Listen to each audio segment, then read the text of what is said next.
What is the IDP and its uses? So, when you're making a plan for how you want to explore next steps in your career path, it's really important to set what it is that you want to achieve with the steps that you're taking. So, you're making sure you're reaching it. Right?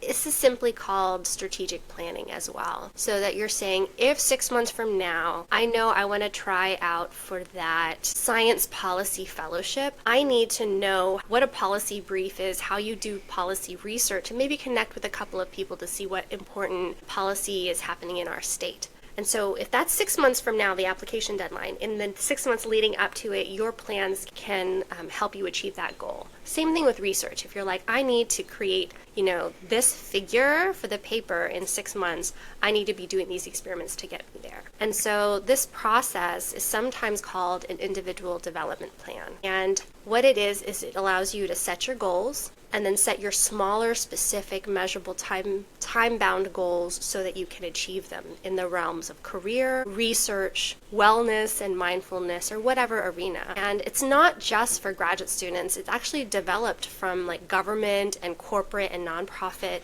realms before it was adopted by academia. And I still use one today, Taylor. Like I check in with myself every 6 months. It's really great if you're overwhelmed to just sit down and like make an IDP or a strategic plan. I didn't know that IDPs were a thing outside of science. So the IDP I had in grad school was from AAAS. And so that IDP is developed for people in science careers.